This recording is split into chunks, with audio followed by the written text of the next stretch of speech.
Channel पर आप सभी का हार्दिक स्वागत करता हूं।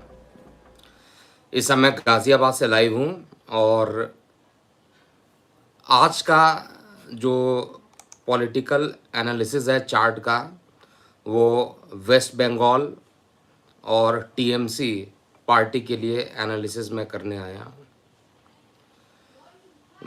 लगातार मैंने सारे स्टेट को कवर करने की कोशिश किया और एक कंबाइंड वीडियो में बताया कितनी सीटें बीजेपी को आने वाली है, कितनी सीटें एनडीए को आने वाली है। ये 4 जून को जो भी परिणाम होगा आप सभी के सामने आऊँगा और आज हम एक्सक्लूसिवली बात करेंगे ममता बनर्जी की जो ममता बनर्जी जी का देखिए चार्ट अवेलेबल नहीं है। मैं आपको कई बार ये डिस्क्लेमर दे चुका हूँ। उनको खुद ही नहीं पता है कि उनका बर्थ डिटेल क्या है और इसलिए उनका सही चार्ट मिल पाना असंभव है। जब उनको खुद ही नहीं पता है तो किसी के थ्रू भी अगर आप कोशिश कीजिए रेफरेंस के थ्रू भी, वो असंभव है जब खुद ही चार्ट नहीं पता है। हम बात करेंगे टीएमसी। देखिए टीएमसी जो है तृणमूल कांग्रेस, ये इंडियन नेशनल कांग्रेस से ही विघटित होकर 1998 में स्थापित हुआ था। अब बात करते हैं इंडियन नेशनल कांग्रेस से जब ये टूटकर ममता बनर्जी ने पार्टी बनाया तो पहली बार इनको बहुत कम सीट मिला। उसके बाद इन्होंने स्ट्रगल किया और एक ऐसा टाइम आ गया जब ये मैक्सिमम पे थी और हर जगह ममता बनर्जी का जो नाम है वो हर जगह फेमस होने लगा।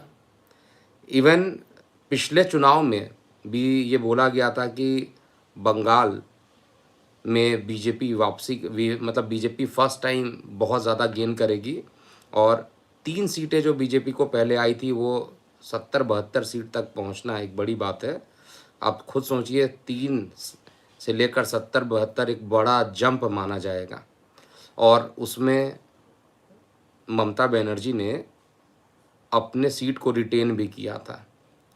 उस समय मैं आकर आप सभी लोगों के सामने ये बोला था कि गलती कहाँ पर हुई है, क्योंकि अगर गलती हमें पता चल जाती है कि कहीं पे गलती हुई है तो हम उसका सॉल्यूशन निकाल सकते हैं कि एक्चुअली में गलती कहाँ पर हुई थी।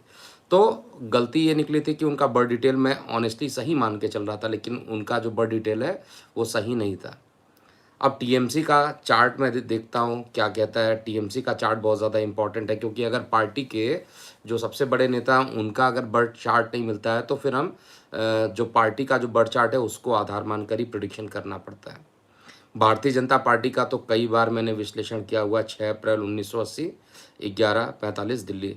और आज हम बात करने वाले टीएमसी का अध्ययन करेंगे और वो भी एक्सक्लूसिवली लोकसभा चुनाव के पॉइंट ऑफ व्यू से।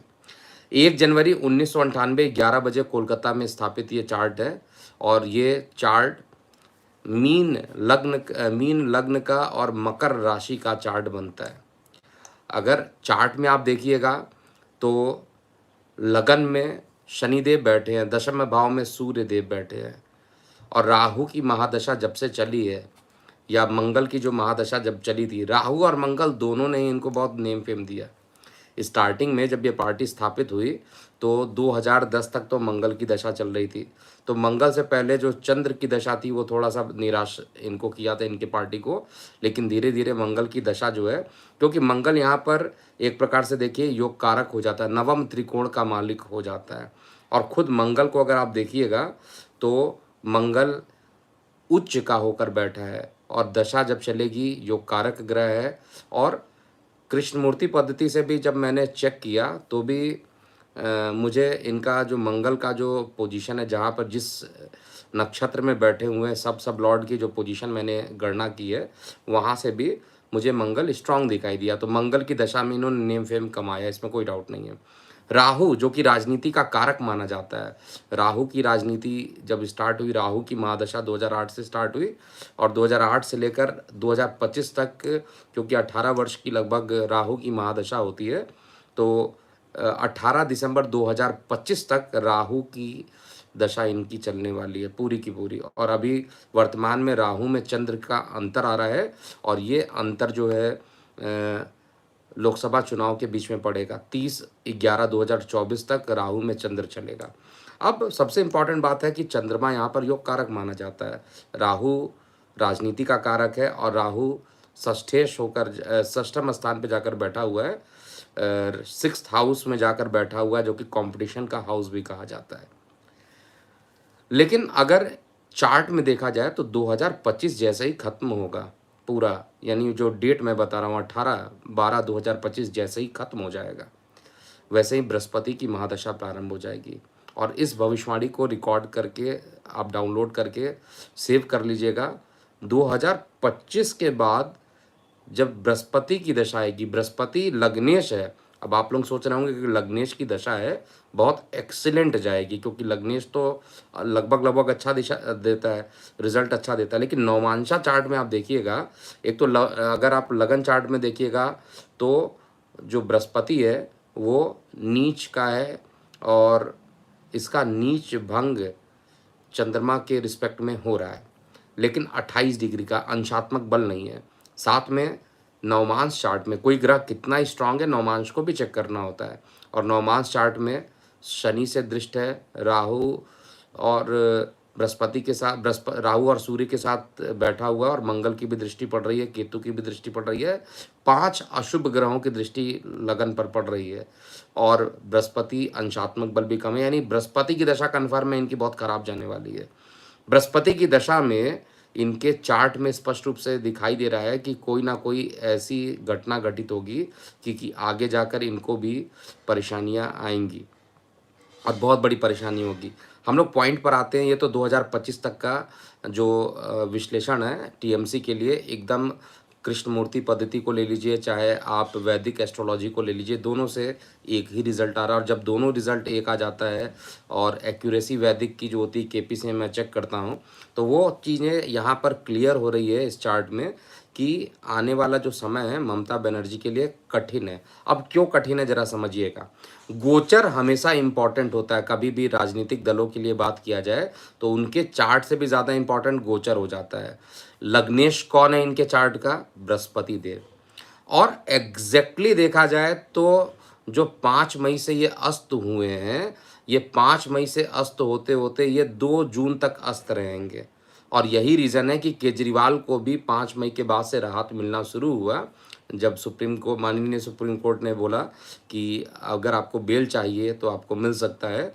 उसी तरीके से इस समय बृहस्पति अस्त चल रहे हैं, और लग्नेश अगर अस्त होगा तो फिर परेशानी पार्टी विशेष को होगी। जो केजरीवाल के लिए बृहस्पति का अस्त होना अच्छा है, तो अस्त होना अच्छा है, इसलिए वो जेल से बाहर आ गए। लेकिन ममता बनर्जी का तो ये लग्नेश बन जाता है, और लग्नेश बनता है क्योंकि दोनों लोगों की कुंडली में क्या है, लग्नेश अलग अलग है। केजरीवाल की कुंडली में वृषभ लगन बनता है, और उसमें बृहस्पति अस्त हो जितना खराब हो, क्योंकि मारक माना जाता है, तो उतना ही अच्छा माना जाता है। लेकिन यहाँ पर इनकी लगन कुंडली में लग्नेश है, लग्नेश अस्त हो गया, और वैसे भी नवमांश में पीड़ित है, लगन कुंडली में अंशात्मक बल कम है, और उसकी महादशा भी आने वाली है 2026 में। तो 2026 के बाद तो वैसे ही इनका गेम खत्म हो जाएगा। और इस लोकसभा चुनाव में कितनी सीटें मिलेगी, तो राहु के अंदर चंद्रमा चलेगा। अब राहु से चंद्रमा जो है षडाष्टक योग बना रहा है। षडाष्टक योग बहुत खराब माना जाता है। अगर एक शुभ, एक नैसर्गिक रूप से शुभ ग्रह हो, एक अशुभ ग्रह हो, तो ऐसे कंडीशन में चार्ट बहुत खराब बनता है, और ऐसे में नेम फेम कम होना, पार्टी की सीट पहले से कम हो जाना, जनता उनको एक सिरे से नकार देना। मतलब अगर कहा जाए परसेंटेज वाइज अगर रिजल्ट आएगा तो परसेंटेज वोटिंग भी इनके पास जो होगा वो कम होगा। देखिए, जब भी कभी परसेंटेज वोटिंग ज़्यादा होती है तो ये इंडिकेट हो जाता है कि वहाँ पर सत्ता परिवर्तन का लहर चल रहा है। लेकिन कई जगह एक्सेप्शनल बिहेवियर होता है। मैं ज्योतिषी से जुड़ा हुआ बात यहाँ पर कर रहा हूँ, ज्योतिष से रिलेटेड बात कर रहा हूँ, तो इसमें एक चीज़ तो कन्फर्म है कि आने वाला जो समय है उसमें ममता बनर्जी 20 का सीट भी पार नहीं कर पाएंगी, ये मेरी प्रिडिक्शन है। और सबसे लार्जेस्ट पार्टी बीजेपी बन रही है, और हर प्रिडिक्शन में मैंने बताया 25 से 27 सीटें जो है भारतीय जनता पार्टी को मिलेगी। और अगर ये एक्चुअल क्या होगा रिजल्ट के दिन तो मुझे पता ही चल जाएगा, और रिजल्ट आने में कोई बहुत ज़्यादा दिन बचा नहीं है।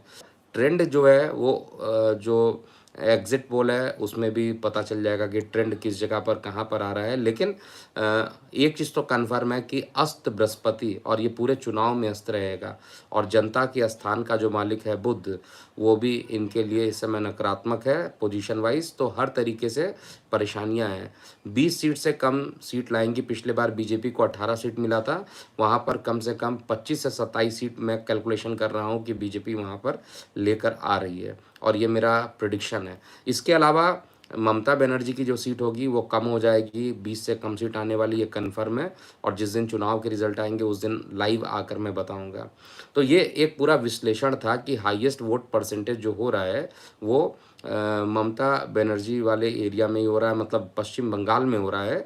लेकिन ज्योतिष में इन टीएमसी की जो कुंडली बन रही है वो इंडिकेट कर रही है कि आने वाला समय जो है अधिक से अधिक 18 दिसंबर 2025 तक का जो समय है वो ममता बनर्जी के लिए ओवरऑल कहा जाए तो थोड़ा सा सपोर्ट करेगा। लेकिन अभी जो इंस्टेंट की बात करते हैं नवंबर तक का, इसी 2024 का, क्योंकि लोकसभा के चुनाव नवंबर ये जून में ही रिजल्ट आ जाएंगे, और मई में चुनाव ऑलरेडी चल रहा है। कुछ राउंड्स जो थे वो कुछ चरण अप्रैल में भी स्टार्ट हुआ था। तो ओवरऑल नवंबर तक का जो टाइम है राहु में चंद्र चलेगा, तो टीएमसी के चार्ट में खराब योग बने हैं, और ये पूरा का पूरा एक प्रकार से इनका हार जाना ऐसा दिखाई दे रहा है, और बीजेपी वहाँ पर सबसे बड़ी पार्टी बनेगी। देखिए क्या होगा नहीं होगा ये तो ज्योतिषीय गणना मैंने किया है, और जो लोग पश्चिम बंगाल से हैं ज़रूर इस वीडियो में कमेंट सेक्शन में ज़रूर आप लिखिएगा कि आप क्या सोचते हैं क्या होना चाहिए। और इम्पॉर्टेंट बात है कि ममता बनर्जी का इंडिविजुअल चार्ट नहीं है, इसलिए टीएमसी के चार्ट वर्सेस बीजेपी के चार्ट का एनालिसिस करना ज़्यादा अच्छा है। तो ये डिस्क्लेमर में भी मैं दे रहा हूँ। और आप सभी लोग जो अगले वीडियो का आप इंतज़ार कर रहे हैं उस वीडियो को ज़रूर पब्लिश किया जाएगा। एक तो सूर्य का राशि परिवर्तन होने वाला है, सूर्य वृषभ राशि में जाएंगे, और अपनी प्रतिक्रियाएं आप लोग ज़रूर कमेंट सेक्शन में लिखिएगा। और मैं ये कंफर्म प्रिडिक्शन है मेरे तरफ से कि आने वाला समय ममता बनर्जी के लिए बहुत ही ख़राब होने वाला है। तो अभी के लिए इतना ही। मैं हूँ एस्ट्रोलॉजर के एम सिन्हा। ओम नमः शिवाय।